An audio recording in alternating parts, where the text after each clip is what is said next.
HBO Kids, a block that still exists to this day.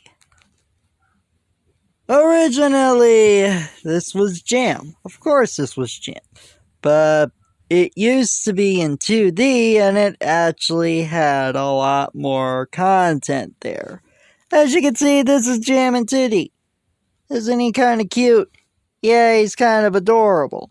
Anyway, as time went on, Jam then turned to CG with the style.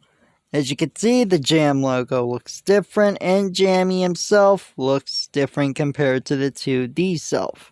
And of course, that led to some lineup changes, which led to so many shows leaving and them repeating the exact same shows over and over and over and over again.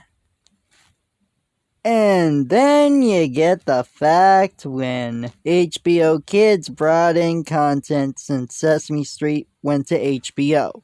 That led to so many other shows from Sesame Workshop's library to be added on to HBO Kids, which is really interesting to see, especially that they decided to air classic episodes of Sesame Street, which was a very nice touch to welcome Sesame Street on HBO like that. Even though the airtime didn't last that long for Sesame Street to air on HBO. With the lineup itself looking quite odd. It used to be up to 3 to 5 hours, but currently it has been 2 hours since that change.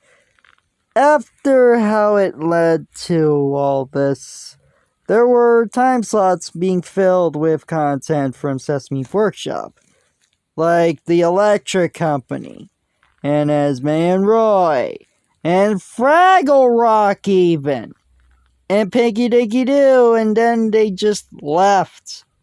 Esme and Roy was the last one by Sesame Workshop to just leave from HBO Kids like that, February 4th, 2021. What did that lead to? Oh, what happened, you may ask? Oh, that's easy. They decided to repeat the exact same shows. Although HBO Storybook Musicals just occasionally airs. From what I've seen, it airs on Saturdays now.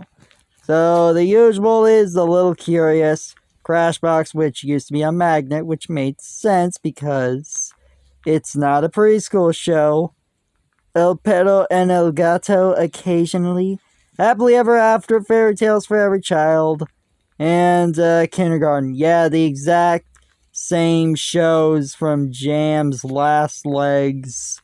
That right here is not really the best to just leave the Sesame Workshop content like this. How is this block still here? Well, many of them, of course, are owned by HBO themselves. I guess that license expired even though they are still on Max. As Sesame Street is still accessed on Max even though it was purged until that contract expires, if that'll ever happen. And I guess the same can go for the other shows like Pinky Dinky Doo, Fraggle, well, not the Fraggles, that moved on to Apple, and Esme and Roy, to name a few. This is what HBO Kids' lineup is now. Yeah, not really the best. It's just 2 hours, and it might as well be the exact same 4 shows until they actually plan to shut it down.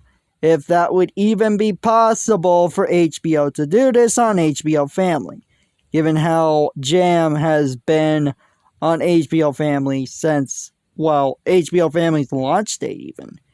That right here would lead to a big change if they just got rid of it. I remember when Stars Kids and Family had kids content in the mornings, and then they decided to get rid of it. I remember when Encore had the same thing with classics. But this right here is the lineup, and yep, it's not really the best. Anyway, guys, we're quite surprised to see how HBO Kids is still here to this day. Because, man, oh man, it sure is a block that used to be jam, and it has been on autopilot ever since the Sesame Workshop shows left, as that was like a breath of fresh air. But I guess that fresh air was cut short for a few years. Anyway, guys, this is Kawaii Life Antonio, signing off. Peace.